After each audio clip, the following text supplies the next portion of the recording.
Assalamu alaikum. All right, bachcho. Today we will be doing past paper questions of the chapter Kinetic Model of Matter and the chapter Thermal Properties of Matter. इन दोनों के हम past paper questions करेंगे. अपने सब topics कौन कौन से involve हैं जल्दी से एक दफ़ा देख लो ताकि आपको पता लग जाए हमने चैप्टर में पढ़ा क्या क्या है. हमने ये पढ़ा है कि स्टेट ऑफ मैटर्स कौन कौन से होते हैं, सॉलिड, लिक्विड्स और gases, right? And then you need to know the terms for the changes in state. जब solid liquid में change होता है तो उस process को क्या बोलते हैं? जब liquid solid में change होता है, liquid जब gas में change होता है, जब gas liquid में change होता है, इन सब processes को हम क्या कहते हैं? Particle model को describe करना है. आपने structure बताना है solid, liquid और gases का और फिर उनको relate करना है उनकी properties के साथ जिसमें आ जाती हैं. तो स्ट्रक्चर के अंदर आपने बताना है कि फोर्सेस कैसी होती है पार्टिकल्स के बीच में, उनके बीच में डिस्टेंस कितना होता है पार्टिकल्स के बीच में, पार्टिकल्स का मोशन कैसा होता है. और फिर उसके बाद ये बताना है कि इसके बेसिस पे पार्टिकल, सॉलिड, लिक्विड और गैसेस की प्रॉपर्टीज क्या होती हैं. क्या उनका वॉल्यूम चेंज हो सकता है, नहीं चेंज हो सकता, क्या उनकी शेप चेंज हो सकती है, नहीं हो सकती, क्या वो कंप्रेसिबल है या नहीं है, that kind of thing. Then you need to know the relationship between the motion of particles and temperature. तो बेसिकली आपने काइनेटिक एनर्जी को टेम्परेचर के साथ लिंक करना है पार्टिकल्स की, और ये याद रखना है कि लोवेस्ट पॉसिबल टेम्परेचर को एब्सोल्यूट जीरो कहते हैं. -273 degree Celsius is known as absolute zero, मतलब केल्विन स्केल में इसे जीरो केल्विन कहते हैं. उसके बाद आपको ये पता होना चाहिए कि प्रेशर क्यों अप्लाई करती हैं गैसेस, राइट. उसके बाद ये बताना है कि प्रेशर और टेम्परेचर के बीच में क्या रिलेशनशिप है गैस का, वॉल्यूम और टेम्परेचर के बीच में क्या रिलेशनशिप है गैस का, और प्रेशर और वॉल्यूम के बीच में क्या रिलेशनशिप है गैस का. और ये जो तीसरा रिलेशनशिप है इसकी आपको इक्वेशन भी याद होनी चाहिए और इसका ग्राफ भी याद होना चाहिए. ये हमने काइनेटिक मॉडल ऑफ मैटर में पढ़ा. उसके बाद थर्मल प्रॉपर्टीज ऑफ मैटर के अंदर हमने एक्सपेंशन ऑफ सॉलिड, लिक्विड और गैसेस पढ़ी. हमने ये फॉर्मूला देखा था, डिग्रीज को सेल्सियस में और सेल्सियस को डिग्रीज में, डिग्री सेल्सियस को केल्विन में और केल्विन को डिग्री सेल्सियस में कैसे कन्वर्ट करते हैं. स्पेसिफिक हीट कैपेसिटी क्या होती है, उसको कैलकुलेट कैसे किया जाता है, उसको डिफाइन कैसे किया जाता है. उसके बाद मेल्टिंग, बॉइलिंग और इवेपोरेशन. मेल्टिंग और बॉइलिंग में क्या चेंजेस आते हैं मॉलिक्यूल्स के अंदर और एनर्जी का उसमें क्या लेना देना है. इवेपोरेशन में क्या चेंजेस आते हैं, बॉइलिंग और इवेपोरेशन को कंपेयर करना सीखा हमने, राइट. और इवेपोरेशन की जो रेट है, कितनी क्विक या स्लो इवेपोरेशन हो रही है, उसको डिफरेंट फैक्टर्स के साथ लिंक किया हमने. एंड में हमने लेटेंट हीट की डेफिनेशन पढ़ी थी जो मेल्टिंग या बॉइलिंग के साथ हम रिलेट करते हैं. तो ये हमने सारी चीज़ें पढ़ी. अब हम क्वेश्चंस स्टार्ट करने लगे. पहला सवाल आपके पास है. अब आज करना क्या है आप लोगों ने, आज से ये काम जो है ना ये लाजमी होगा, ठीक है. आप लोग जब ये काम आज क्लास के अंदर अपनी कॉपी, अपनी पेंसिल, पेपर और अपना कैलकुलेटर, सारी चीज़ें लेके रखो. और अब मुझे काम सबमिट हुआ हुआ चाहिए सबके साथ. जो हम क्लास में पास आउट करेंगे वो आप सबमिट करोगे. तो जब आप ये काम कर लोगे आज का, तो आपने यहाँ जाना है और मुझे यहाँ पे अपना काम सबमिट करवाना है. मुझे यहाँ नज़र आना चाहिए कि भाई इस स्टूडेंट ने काम सबमिट करवाया है. समझ में आ रही है. तो आप कहाँ जाओगे, क्लास वर्क टैब में जाओगे. जब काइनेटिक मॉडल ऑफ मैटर का काम कर लोगे तो काइनेटिक मॉडल ऑफ मैटर में P2 क्वेश्चंस में आओगे और यहाँ पे आके मुझे काम सबमिट करवाओगे क्लास के एंड पे. वरना मैं अगली क्लास में नहीं आने दूंगा, मैं बता रहा हूँ, ये लाजमी चीज़ है, ठीक है. So same with the other chapter as well. जब हम थर्मल प्रॉपर्टीज के क्वेश्चन पे आएंगे तो आपने यहाँ आना है P2 थर्मल प्रॉपर्टीज पर, इधर आके मुझे अपना काम सबमिट करवाना है, ठीक है. So you will be solving questions with me, ठीक है. आपने सिर्फ मुझे सॉल्व करते हुए देखना नहीं है.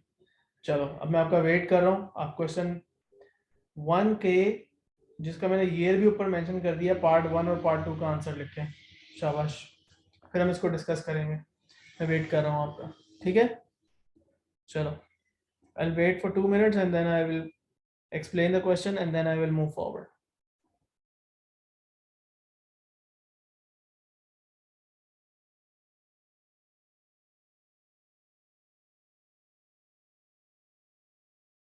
सर जी बेटा. क्वेश्चन लिखना कंपलसरी तो नहीं है ना. क्वेश्चन नहीं लिखना, क्वेश्चन नंबर लिखना जरूरी है। सही। क्वेश्चन नंबर 1, ये ईयर मेंशन कर दिया, और उसके बाद आपने ए पार्ट 1 उसका आगे आंसर लिख दिया, ए पार्ट 2 उसका आगे आंसर लिख दिया। क्वेश्चन को कॉपी नहीं करना आपने, सिर्फ और सिर्फ आंसर देना है मुझे।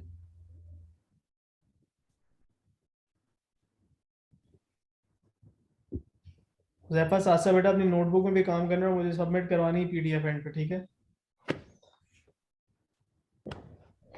ऑलराइट।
ओके, सबने लिख लिया answer?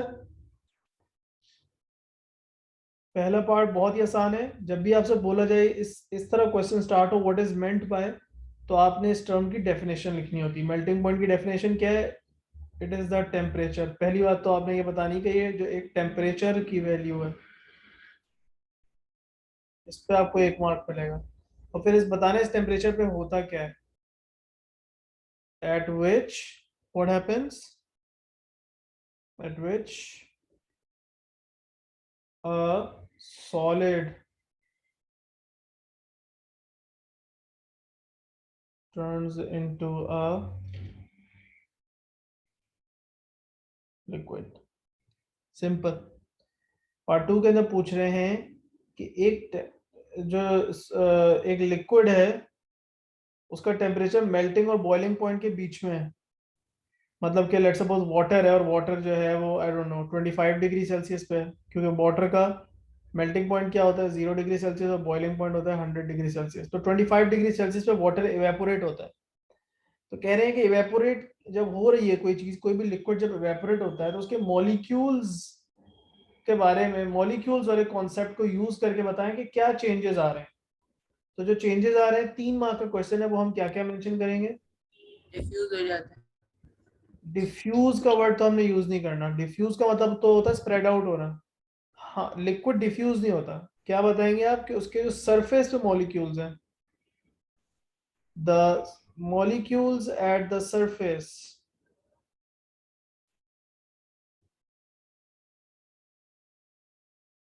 have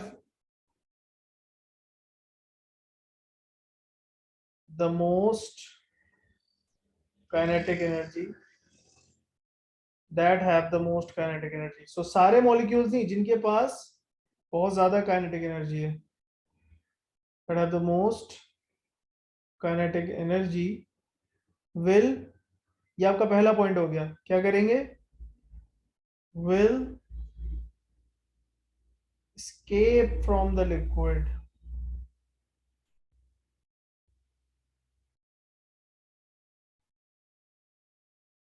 and become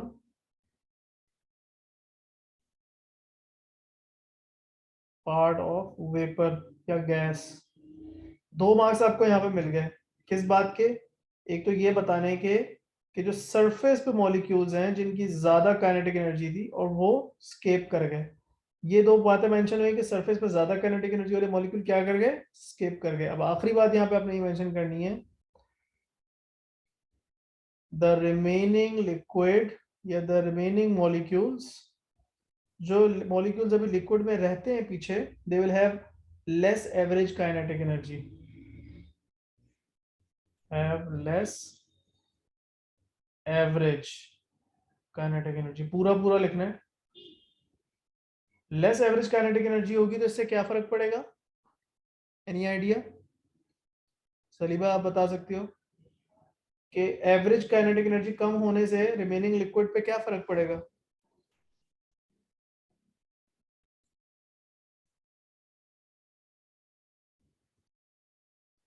any idea?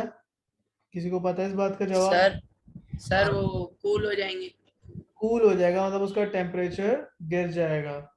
So remaining molecules have less average kinetic energy, so liquid cools, या फिर आप ये बता दो कि उसका टेम्परेचर ड्रॉप हो जाएगा। So that are the changes that will occur. और ये तीसरी बात जो है क्या, लेस एवरेज काइनेटिक एनर्जी और कूलिंग जो होगी, ये आपका तीसरा पॉइंट है। ऑलराइट, अब नेक्स्ट पार्ट को रीड करो और इसका एक लाइन का आंसर है लिटरली, उसका मुझे जवाब जल्दी से बता दो और लिख भी लो अपने पास। So simple 1 mark question, last part. शाबाश, जल्दी से करो फिर आगे चले।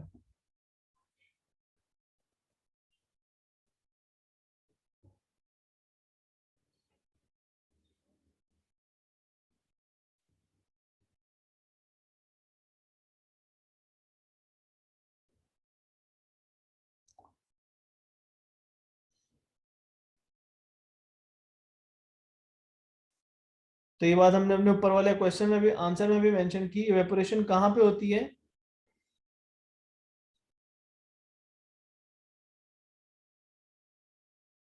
कौन बता रहा है मुझे? सर सरफेस पे होती है। सरफेस पे, सरफेस। एट द सरफेस या नियर द सरफेस?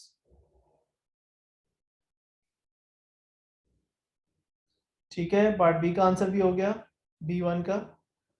अब पार्ट C1 का आंसर आपने देना है। रीड करो क्वेश्चन, ये भी एक लाइन का आंसर है।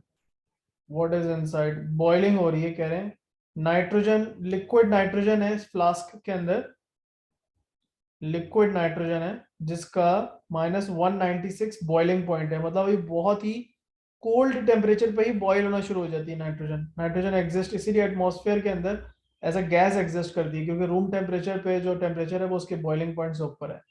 So, जब वो बॉयल हो रही है, जब वो बॉयल हो रही है नाइट्रोजन, तो नाइट्रोजन के अंदर बबल्स बन रहे हैं, लिक्विड के अंदर बबल्स बन रहे हैं। अब उनका सवाल ये है कि इन बबल्स में क्या है, what is inside the bubbles? Liquid nitrogen जब बॉयल होगा तो बबल्स जो बनेंगे उसमें क्या होगा?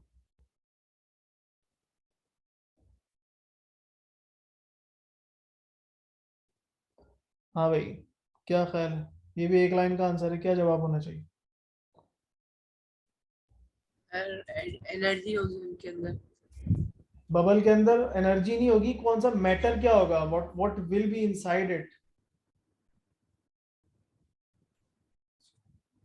जब पानी बॉईल होता है तो उनके उसके अंदर जो बबल बन रहे होते हैं, उस बबल में क्या होता है? जब नाइट्रोजन बॉईल हो रहा है तो उन बबल्स के अंदर क्या हो रहा है? बॉइलिंग में जब भी बबल्स बनते हैं तो बबल्स के अंदर उसी लिक्विड का गैस फॉर्म में जो मटेरियल होता है वो होता है।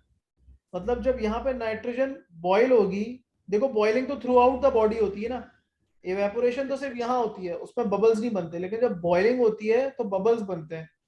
तो ये जो बबल बन रहा है, इस बबल के अंदर क्या है? यहाँ पे जो लिक्विड था वही गैस में चेंज हो गया। तो जब लिक्विड नाइट्रोजन गैस में चेंज होगा तो वो नाइट्रोजन गैस होगी, simple. So what is inside the bubble? Simply nitrogen. Nitrogen gas. अगर मैं आपसे पूछूं वाटर बॉयल हो रहा है, तो वाटर के अंदर जो बबल्स बन रही है उसमें क्या है? स्टीम है, सिंपल। पानी वाटर वेपर है बेसिकली। क्लियर हो गई बात? पहला क्वेश्चन हो गया हमारा।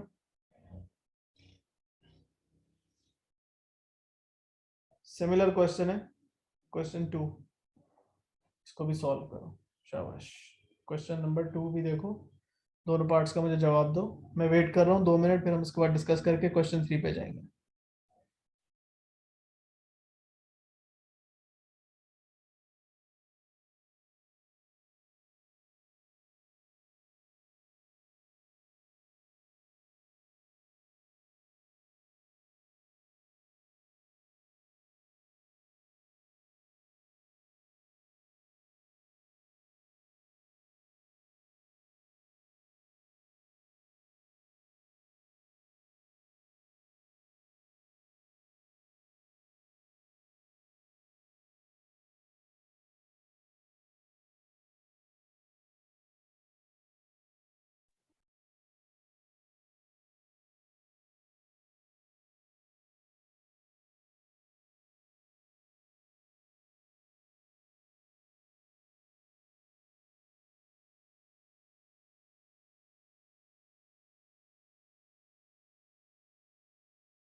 फातिमा बेटा जो क्वेश्चंस कर रहे हैं रिटन वर्क सबमिट करना है, ठीक है? रिटन वर्क सबमिट करना है गूगल क्लासरूम पे at the end of the class. Alright, तो अगर पानी बॉईल हो रहा है तो पानी के अंदर बबल्स में क्या था? बबल्स किस चीज के होंगे? अभी हमने बात की air. Not air. That's the thing that I was just explaining in the previous question as well कि जो भी लिक्विड है यहाँ पे, अब यहाँ पे जो लिक्विड है वो H2O है, बेसिकली वाटर है। तो जब उसके अंदर बबल्स बनते हैं बॉइलिंग के अंदर, बॉइलिंग की वजह से जो बबल्स बनते हैं उसके अंदर वाटर ही गैसियस फॉर्म में या वेपर की फॉर्म में मौजूद होता है। So these bubbles do not contain air, बल्कि इसके अंदर वाटर ही लिक्विड फॉर्म में है, as an you can call it steam और वाटर वेपर। ऑलराइट, सो आपने क्या कहना है? सबसे आसान वर्ड इसके लिए स्टीम है। Alright, why or how evaporation causes cooling, again using ideas about molecules and their energy। तो इसका क्या जवाब होना चाहिए? अभी हमने पीछे भी इस बात को एक्सप्लेन किया। सबसे ज्यादा जो एनर्जेटिक मॉलिक्यूल्स होते हैं वो एस्केप करते हैं, राइट? हमने कहा था the most energetic molecules escape. So liquid के अंदर जो लेफ्ट बिहाइंड मॉलिक्यूल्स हैं उनकी ऑन एवरेज काइनेटिक एनर्जी कम रह जाती है। सो यहाँ पे एवरेज का वर्ड बहुत इंपॉर्टेंट है। एक मिनट दो बेटा।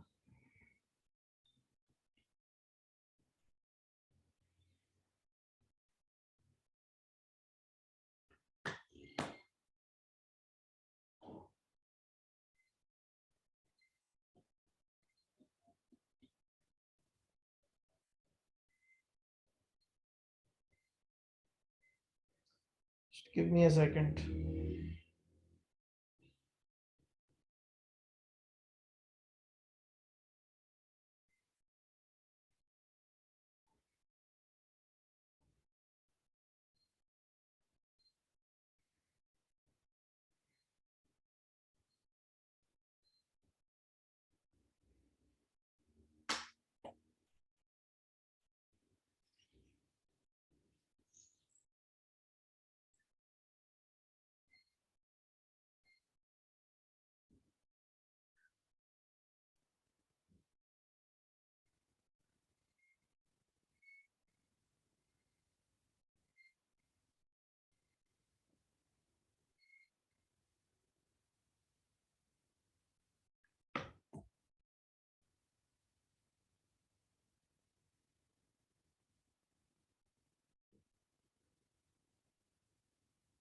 ऑल राइट, सॉरी एक मिनट के लिए वो पेंसिल काम करना बंद हो गई थी। चलो let's continue. So the most energetic molecules escape. तो अब क्या होगा? जो लेफ्ट बिहाइंड मॉलिक्यूल्स हैं, the remaining molecules, the remaining molecules have less kinetic energy, less average kinetic energy. So liquid temperature drops और डिक्रीजेस। ऑलराइट, तो जब भी पूछें कि इवेपोरेशन में कूलिंग क्यों होती है तो इसका यही जवाब है कि सबसे ज्यादा जो एनर्जेटिक मॉलिक्यूल्स हैं वो तो एस्केप कर गए, तो जो रिमेनिंग लिक्विड है उसकी एवरेज का वर्ड बहुत जरूरी है यहाँ पे, एवरेज काइनेटिक एनर्जी डिक्रीज करेगी, therefore the temperature will decrease. Alright, so हमने क्वेश्चन 1 और 2 कर लिया। 3 पे जाते हैं, बहुत आसान क्वेश्चन है। क्वेश्चन नंबर 3, मई जून 2017, पेपर 2 वेरिएंट 2, क्वेश्चन नंबर 5 है, ठीक है? इसके अंदर आपको सॉलिड की अरेंजमेंट दिखाई हुई है, कह रहे हैं लिक्विड की अरेंजमेंट आप ड्रॉ करके दिखाएं।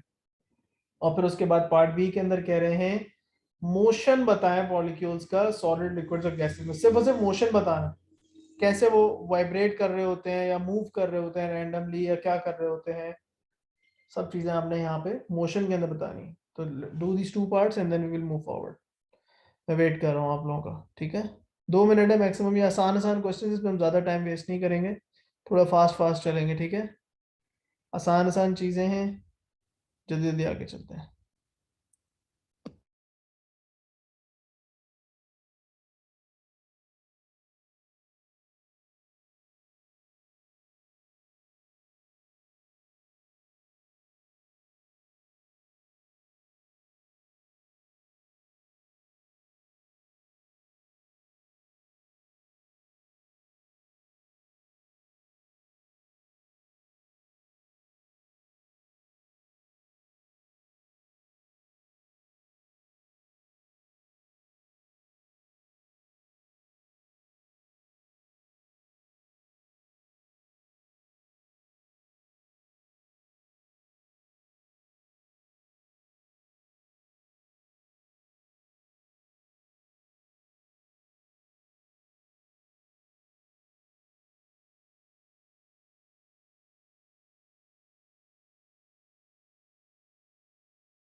सो आपने जब लिक्विड को ड्रॉ करना है तो उसमें क्या करना है कि मॉलिक्यूल्स को थोड़ा सा दूर दूर बनाना है। मॉलिक्यूल्स का साइज चेंज नहीं करना, पहली बात तो ये सर्कल्स ही रहेंगे, उसी साइज के रहेंगे, लेकिन आप मॉलिक्यूल्स को थोड़ा सा दूर दूर बनाएंगे, ज्यादा दूर दूर नहीं बनाना। और अरेंजमेंट कैसी होगी, रैंडम अरेंजमेंट होगी, साइज उनका वही रखना है।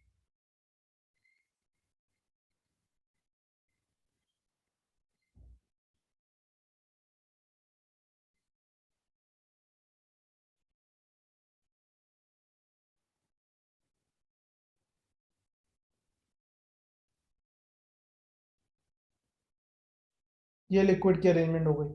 अगर गैस की होती तो फिर आप बहुत दूर दूर बनाते, लेकिन साइज चेंज नहीं करना मॉलिक्यूल्स का, ठीक है।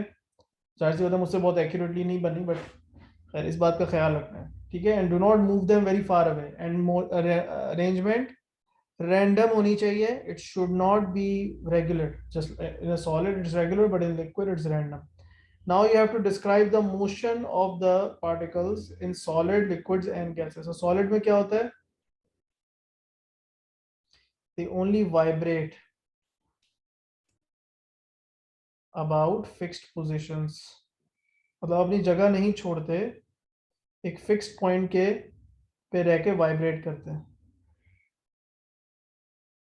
This is what happens in solids. But what about liquids? Have space to move. They can move past each other, they can slide past each other. Motion है, रैंडम है, अपनी जगह छोड़ सकते हैं पार्टिकल, लेकिन बहुत ज्यादा नहीं छोड़ते, उतना ज्यादा नहीं मूव करते जितना गैस में मूव करते हैं। गैस के अंदर they move randomly eight high speeds.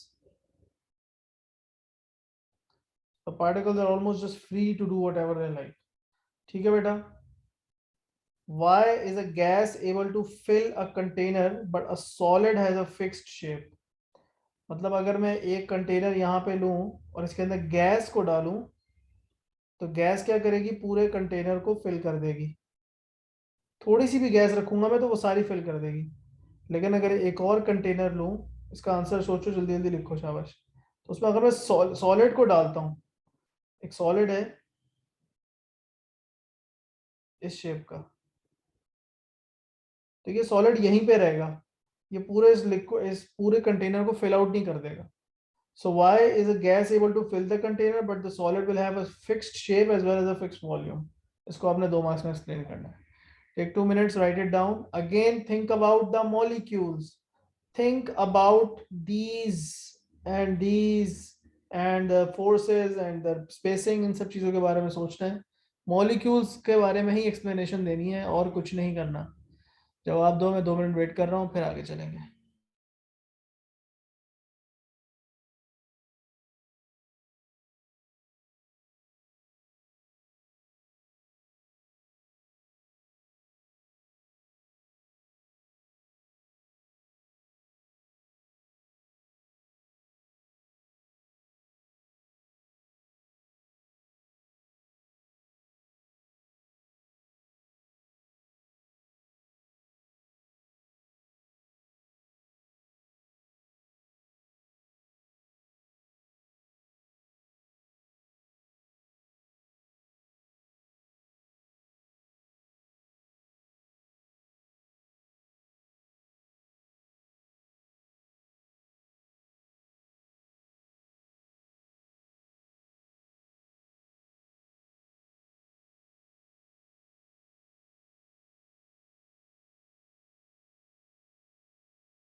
So thinking about molecules, हमें ये बात समझनी है कि गैस के जो पार्टिकल्स हैं, they have virtually no forces holding them together. So क्या बोलेंगे, forces between particles of a gas are very weak, या आप ये भी कह सकते हो कि ऑलमोस्ट एग्जिस्ट ही नहीं करती, so they are free to move and therefore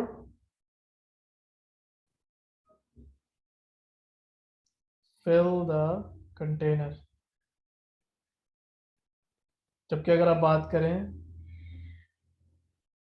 forces between solid particles are very strong, so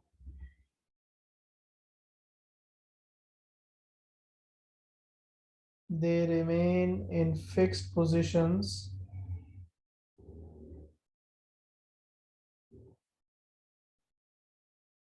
and therefore solids have a fixed shape and volume।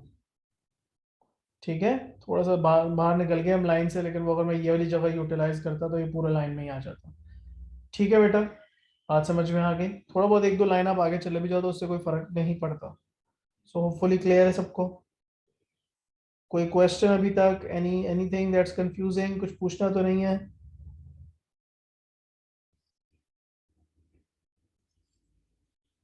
चलो जी, let's move on to question number 4 now. Now the question is about the pressure of a gas. Pressure, how molecules of the air exert a pressure. Air bag के ऊपर, bag के अंदर air है, air जो है वो bag के ऊपर प्रेशर लगाएगी अंदर से बाहर की तरफ। सो अंदर से बाहर की तरफ प्रेशर क्यों लग रहा है, ये आपने एक्सप्लेन करना है। ये प्रेशर क्यों एक्सर्ट हो रहा है बैग की वॉल्स पे, ये एक्सप्लेन करना है। 2 मार्क्स का क्वेश्चन है, जल्दी से सोचो, लिखो। मॉलिक्यूल, जी बेटा। इसमें ये लिख सकते हैं क्योंकि बाहर वो एटमॉस्फेरिक प्रेशर है और उसकी तरफ इसका प्रेशर आ रहा है। नहीं, हमें बाहर वाले प्रेशर का नहीं सोचना, हमें अंदर अंदर जो एयर है वो बाहर की तरफ प्रेशर क्यों लगा रही है। जो एटमॉस्फेरिक प्रेशर है वो यूं लग रहा है बाहर से अंदर की तरफ।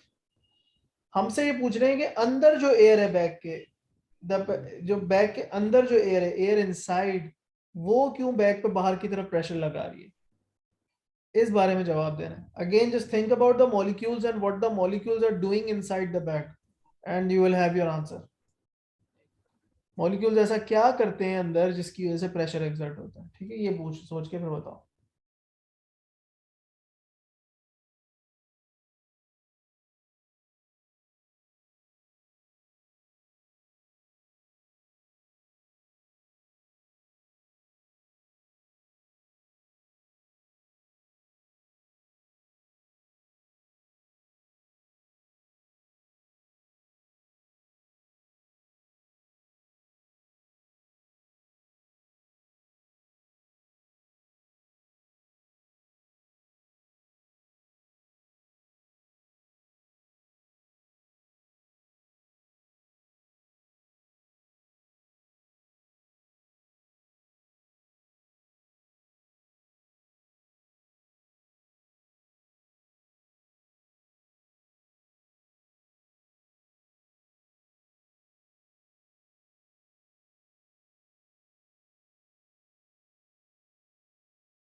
सेकंड पार्ट में फातिमा आपको कन्वर्ट करने की जरूरत नहीं है।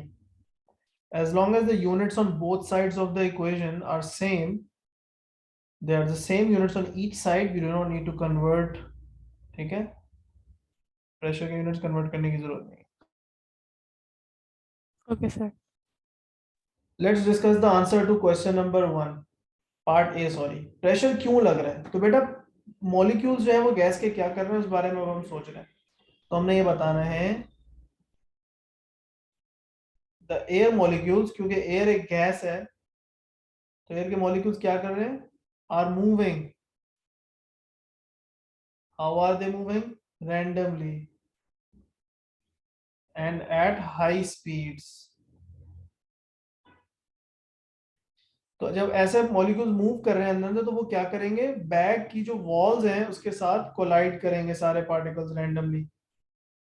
So they collide. ये कोलिजन वाला पॉइंट सबसे मेन है, पहला मार्क्स इसी बात का है। So they collide with the bag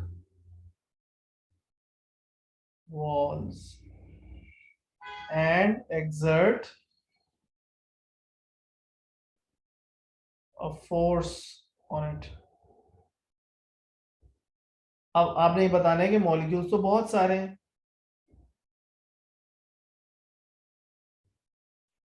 There are a lot of molecules, so there are numerous collisions happening all the time। So continuously forces लग रही हैं randomly हर डायरेक्शन में। अब आप बताएंगे प्रेशर का फोर्स से क्या ताल्लुक है? Pressure is force per unit area. Pressure is force upon area, right? तो यही बात हम यहाँ पे लिख रहे हैं, pressure is force per unit area, इस बात का यही मतलब है। सो हमने पहले बताया मॉलिक्यूल्स मूव कर रहे हैं और वो कोलाइड कर रहे हैं, ये आपका पहला पार्ट हो गया। उसके बाद जब वो कोलाइड कर रहे हैं तो वो फोर्स लगा रहे हैं और force per unit area pressure होता है, ये आपका दूसरा मार्क है। लेकिन ये बातें लिखनी सारी हैं, इसमें से कुछ मिस आउट नहीं करना। Alright, you have to write complete points. You cannot mention collisions without mentioning the movement, and you cannot mention pressure without mentioning the force। So पूरी बात लिखनी है, ठीक है? नेक्स्ट पार्ट करो कैलकुलेशन, जिसने नहीं की अभी तक। मैं 2 मिनट वेट करूंगा, फिर एक्सप्लेन करूंगा। शाबाश।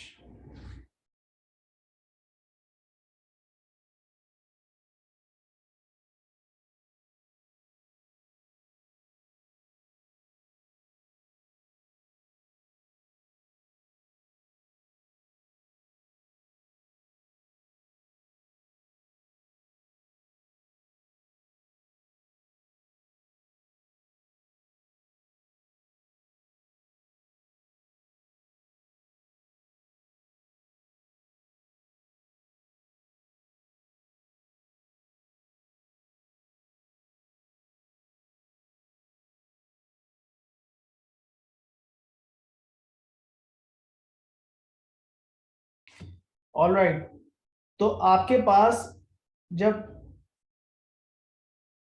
प्रेशर जो था अंदर 80 किलो पास्कल्स था, तो बैग में एयर का वॉल्यूम था 500 cm3। कह रहे हैं एयरक्राफ्ट जो है वो लैंड कर गया है, एयरक्राफ्ट जमीन पे आ गया, तो बाहर से प्रेशर जो है वो अंदर से जो प्रेशर है वो कितना हो गया है? वो 100 किलो पास्कल्स हो गया। उसकी रीजन ये है कि बाहर से प्रेशर बढ़ता है तो अंदर से वो उसका बैग का वॉल्यूम कम होता है, तो अंदर से भी प्रेशर बढ़ जाता है। सो एनीवेज, अब बैग के अंदर प्रेशर बढ़ गया, तो कह रहे हैं कि न्यू वॉल्यूम बताएं बैग का। सो सिंपल सी बात है, ये वाली इक्वेशन आपने अप्लाई करनी होती है। P1 V1 equals to P2 V2। जब भी प्रेशर और वॉल्यूम में से कोई एक चीज इंक्रीज होती है तो दूसरी चीज डिक्रीज करती है। And how are they related? They are inversely proportional. ये हमने कहाँ पढ़ा था? आज जल्दी से देख लें, जल्दी से मैं आपको रिवाइज करवा दूं कि हमने कहाँ पढ़ा था। Relationship between pressure and volume of a gas.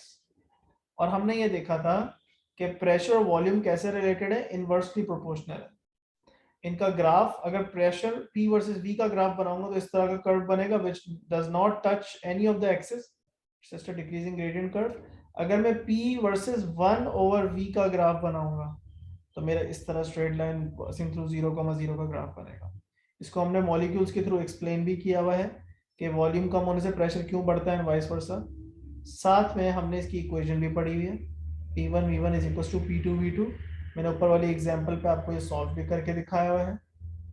उसके बाद हमने ये अजम्पशंस भी मेंशन की हुई हैं कि प्रेशर और वॉल्यूम का रिलेशनशिप इनवर्सली प्रोपोर्शनल है, assuming that temperature of the gas does not change when its pressure and volume are changing and mass of the gas is not changing, मतलब no gas escapes or enters the container। बात समझ में आ गई? सो हम पहले ये formula use करके जल्दी से आंसर निकालते हैं। इनिशियल प्रेशर कितना है? 80। You do not need to convert the pressure into pascals as the question does not require you to do so, as long as the pressure on each side is in the same unit, consistent units हैं तो बेहतरीन है। So initial pressure 800 था, final pressure 100 था, initial volume था 500, तो final volume V2 क्या होगा? रीअरेंज करके निकाल लो। So 80 into 500 divided by 100, right? क्या आंसर आ गया मेरे पास? 400 100 400 400। सो V का आंसर आ गया, V2 आ गया 400, और हम यहाँ पे यूनिट लिखेंगे वॉल्यूम का, वही जो लेफ्ट साइड पे यूनिट था cm3। मेरे पास वॉल्यूम आ गया। क्लियरली आपने देखा कि देखो बेटा, जब वॉल्यूम मेरा बढ़ा है तो, सॉरी, जब मेरा प्रेशर इंक्रीज हुआ है 80 से 100, तो वॉल्यूम मेरा 500 से 400 पे डिक्रीज हो गया। अजम्पशंस अभी अभी हमने डिस्कस की। क्या दो चीजें कांस्टेंट रहेंगी? टेम्परेचर रिमेन्स कांस्टेंट, गैस का प्रेशर कांस्टेंट रहेगा, सॉरी टेम्परेचर कांस्टेंट रहेगा, और दूसरी अजम्पशन क्या है? mass गैस का मास कांस्टेंट रहेगा। मास या अमाउंट ऑफ गैस भी बोल सकते हो आप, लेकिन वॉल्यूम नहीं बोल सकते, वॉल्यूम तो चेंज हो रहा है। सो अमाउंट ऑफ गैस मतलब नंबर ऑफ मोल्स या number of particles of the gas, या mass of the gas remains constant. So mass of gas remains constant. इसका सिंपली ये मतलब है कि बैग में से ना कोई एक्स्ट्रा गैस निकली बाहर और ना ही कोई एक्स्ट्रा गैस अंदर आई। क्लियर? अगर किसी ने कंप्लीट करना है तो 1 मिनट कर ले, then we are moving on to the next part और the next question.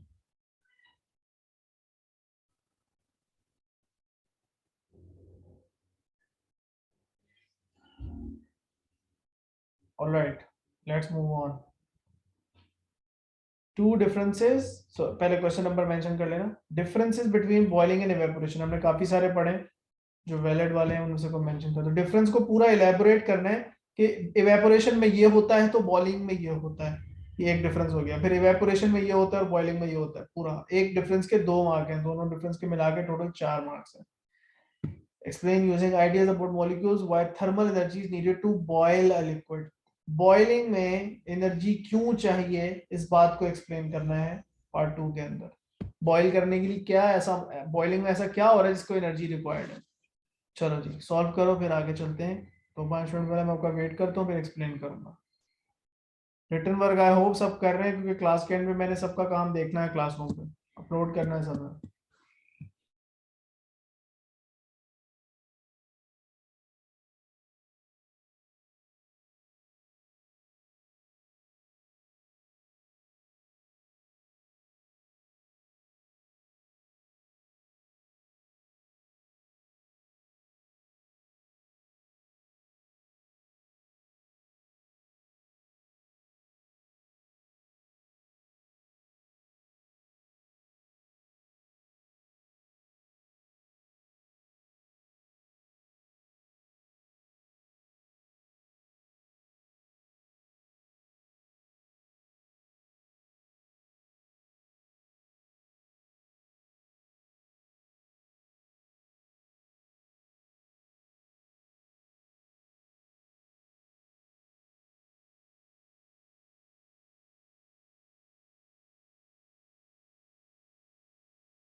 Sir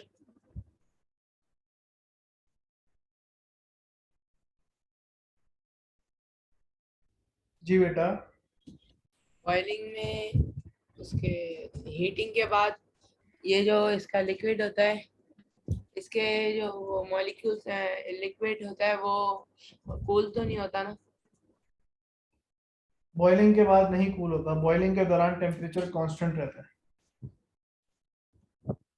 alright, thermal properties of matter में हमने क्या क्या डिफरेंसेस पढ़े थे बॉइलिंग और इवेपोरेशन में? आ जाओ जल्दी जल्दी से देख लें differences between boiling and evaporation. So हमने ये डिफरेंसेस पढ़े थे। Evaporation only occurs on the surface, जबकि बॉइलिंग जो है उसके अंदर बबल्स बन रहे होते हैं। वो इसीलिए बबल बन रहे होते हैं क्योंकि बॉइलिंग जो है through out the body of the liquid होती है। पहला ये हो गया difference. Boiling only occurs at the boiling point of the liquid, जिस लिक्विड का जो बॉइलिंग टेम्परेचर है उसी पे वो होगा, जबकि इवेपोरेशन किसी भी टेम्परेचर पे, बॉइलिंग पॉइंट से बिलो पे किसी भी टेम्परेचर पे इवेपोरेशन हो सकती है। ठीक है। बॉइलिंग के दौरान टेम्परेचर कांस्टेंट रहता है, चेंज नहीं होता, जबकि इवेपोरेशन के दौरान टेम्परेचर ऑब्वियसली नीचे गिर रहा होता है, कूलिंग हो रही होती है। बॉइलिंग के अंदर आपको एक्सटर्नली हीट प्रोवाइड करनी पड़ती है या सराउंडिंग से, जरूरी नहीं कि आप फ्लेम से ही प्रोवाइड कर रहे हो। अगर जिस चीज का बॉइलिंग पॉइंट बहुत लो है, जैसे नाइट्रोजन है, नाइट्रोजन का बॉइलिंग पॉइंट -196 है, तो अगर आप लिक्विड नाइट्रोजन निकाल के बाहर टेबल पे रखोगे तो वो फौरन से बॉईल हो जाएगी, क्योंकि वो सराउंडिंग से हीट एब्जॉर्ब कर रही है। लेकिन इवेपोरेशन में क्या होता है कि लिक्विड जो है उसको बाहर से नहीं हीट एब्जॉर्ब कर रहा होता है, बल्कि वो अपनी ही मॉलिक्यूल्स की एनर्जी यूज कर रहे होते हैं, मॉलिक्यूल्स अपनी ही एनर्जी यूज करके एस्केप कर रहे होते हैं, जिसकी वजह से ओवरऑल लिक्विड की एनर्जी नीचे आती है। So those are the points that you can write down. इसमें से सबसे आसान और सिंपल वाले जो है ना वो पहले दो पॉइंट्स, जिनको सबसे सेफ टू से आप इजीली लिख सकते हो। सो हम यहाँ पे लिख लेते हैं क्या, ये वाले दो पॉइंट्स लिख लेते हैं, थोड़ा सा टाइम बचाते हैं, कॉपी पेस्ट कर लेते हैं। लिखे हुए हैं पहले जब।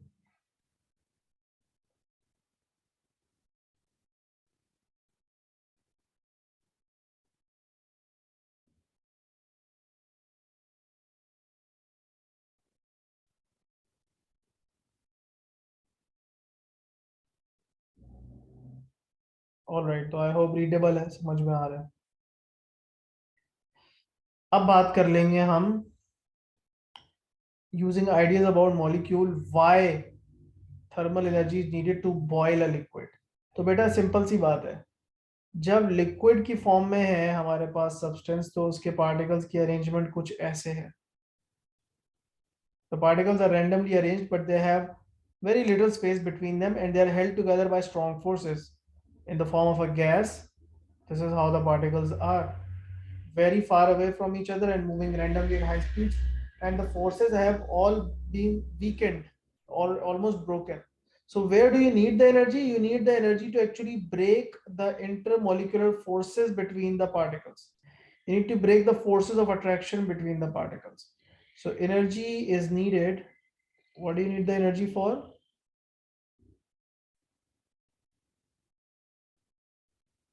To break, या आप ये भी कह सकते हो वीकन। वीकन ना लिखो, ब्रेक ही लिख दो तो बेहतर है।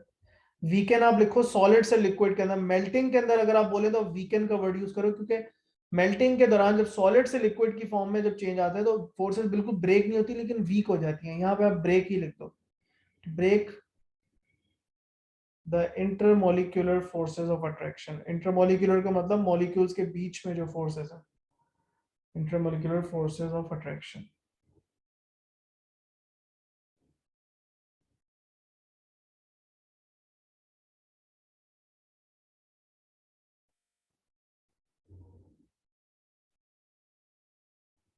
Particles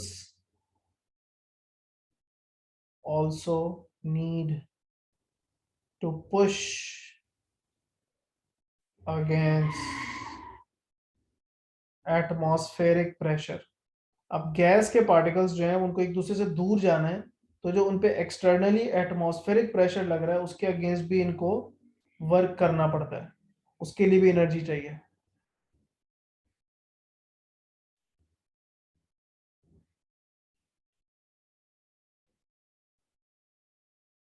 तो देयरफॉर ये 2 पॉइंट्स आप लिखेंगे तो आपको एक्सप्लेन हो जाएगा कि क्यों एनर्जी रिक्वायर्ड है बॉइलिंग में।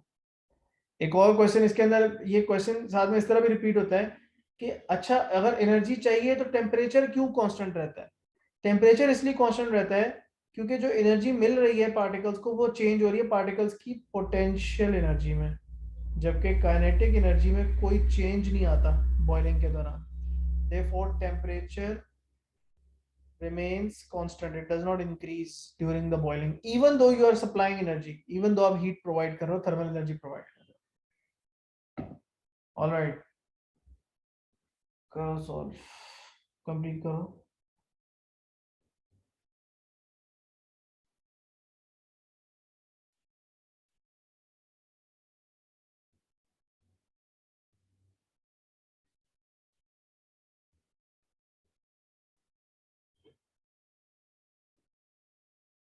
थ्योरी पेपर के कितने क्वेश्चंस हैं? थ्योरी पेपर के कितने क्वेश्चन है इस फाइल में? तो बहुत सारे हैं, लेकिन आज जितने हम करेंगे वो आपने डेट डाल के सबमिट कर देना। Okay, we'll do one last question before we end the class, May June 2019। आज वाला काम सबमिट कर देना, फिर उसके बाद बाकी के जो क्वेश्चंस हैं वो मैं आपको बताऊंगा नेक्स्ट। अभी होमवर्क दूंगा थोड़ा सा, फिर होमवर्क सबमिट कर देना, और जो क्लास में जो अगली क्लास में क्वेश्चन है फिर वो अगली क्लास में सबमिट करना।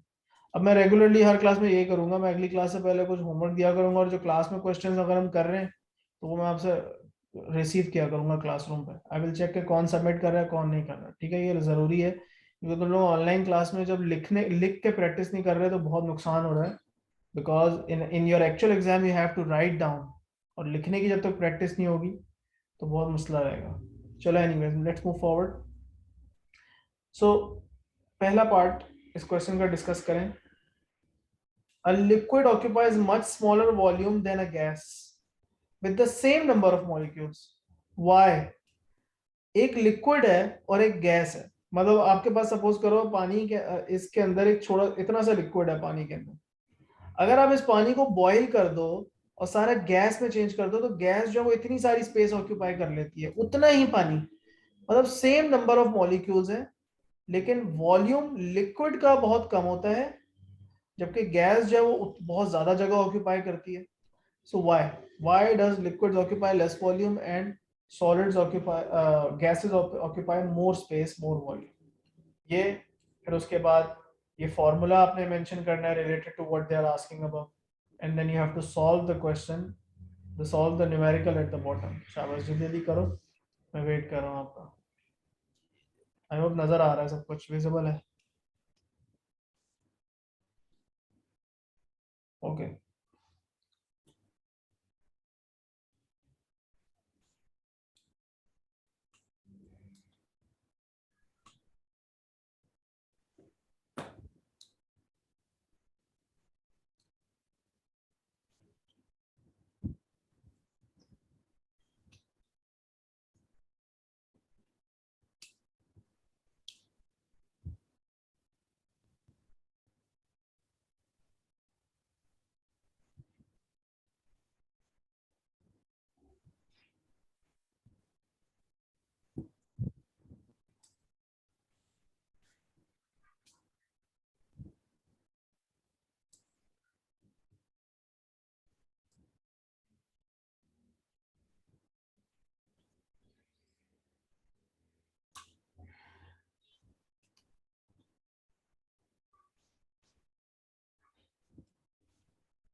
सो पहली बात, अगर हम इस पहले क्वेश्चन को डिस्कस कर लें उसके बाद आगे आप करना।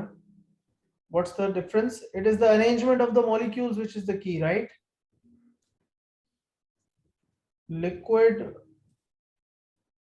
particles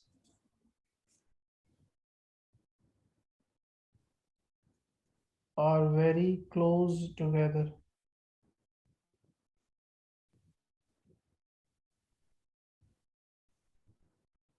and held by strong forces of attraction. Gas particles are very far apart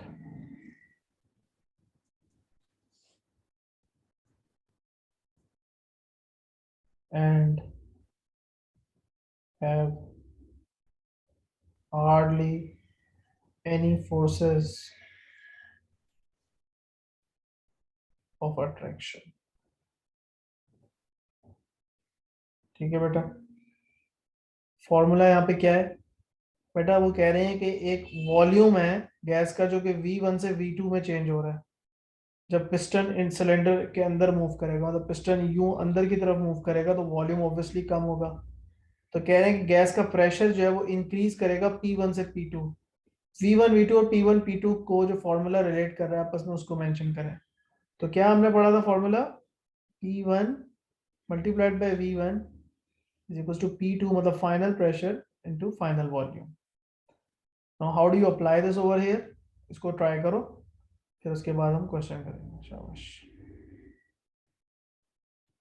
इसमें आपको मैं 2 मिनट देता हूँ, आप सॉल्व करो।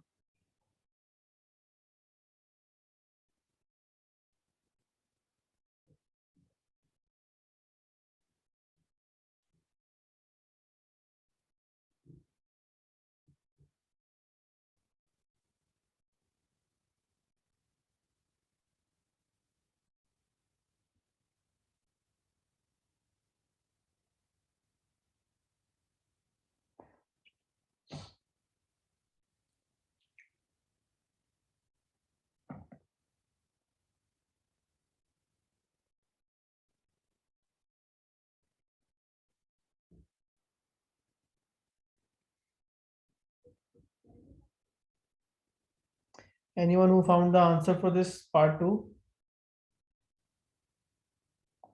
इसमें इतना स्ट्रेट फॉरवर्ड नहीं है जितना ऊपर फॉर्मूला लिखा हुआ है, बिकॉज वहां पे आपको सिंपली फाइनल वॉल्यूम उन्होंने प्रोवाइड नहीं किया। उन्होंने आपको ये बताया कि पिस्टन ने कितना डिस्टेंस अंदर की तरफ मूव किया है, व्हिच इज इंटरेस्टिंग।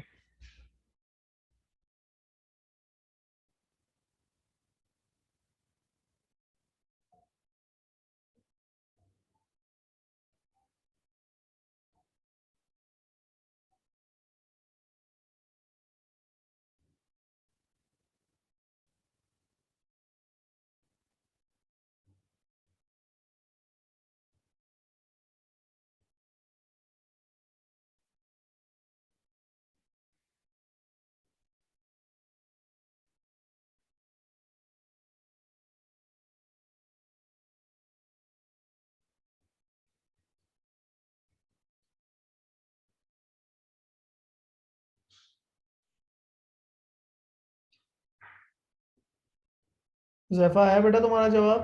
फातिमा, समझ में आ रहा है? जी सर।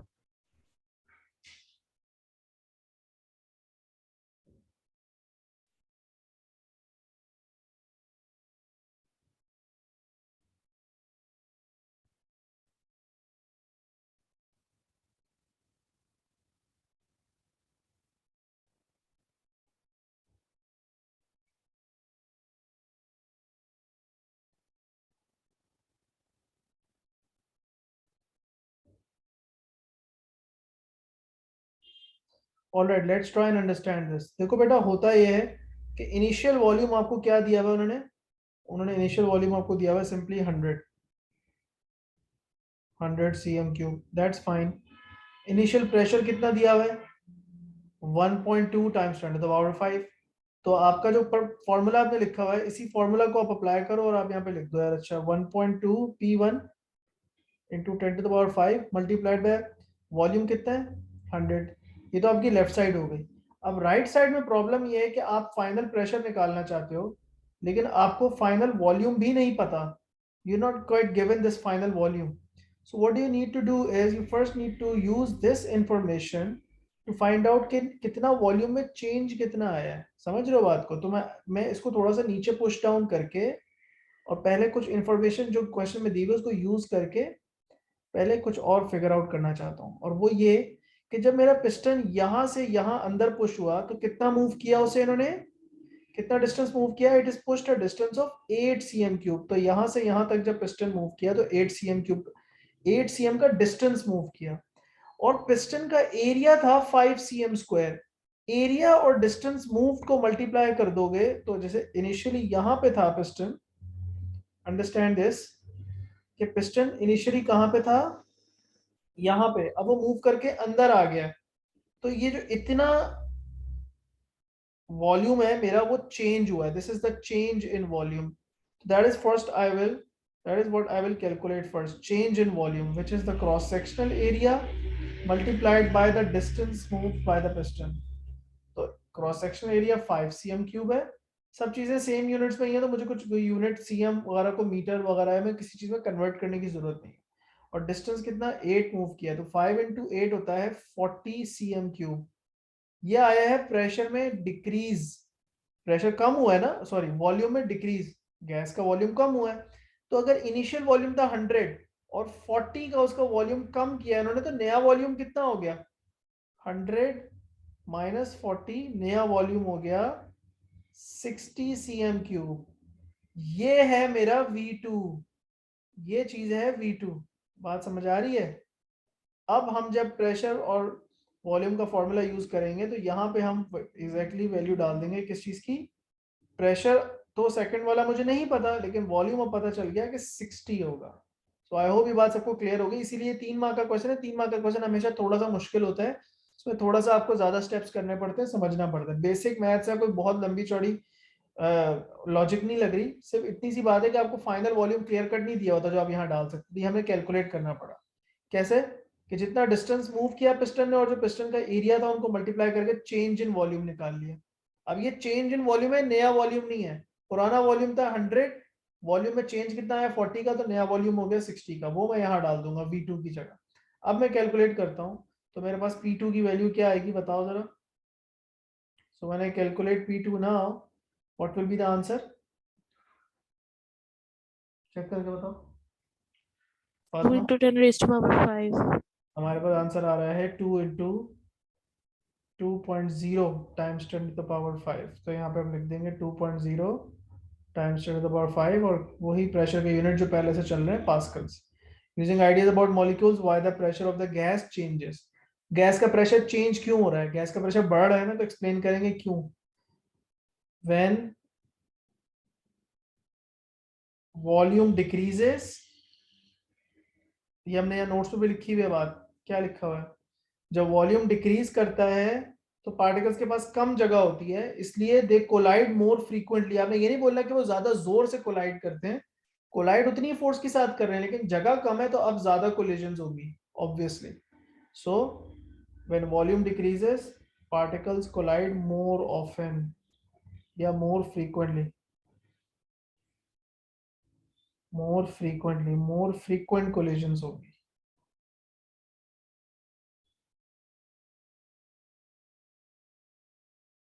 मतलब ज्यादा कोलिजन्स होंगी, एक सेकंड में पहले जितनी कोलिजन्स हो रही थी उससे ज्यादा होंगी with the walls. So pressure increases. बस बात खत्म हो गई. ठीक है बेटा, अब मुझे सारे बच्चे काम अपने सबमिट करवाओ, मैं अभी वेट कर रहा हूँ. ठीक है, सब लोग काम सबमिट करवाओ.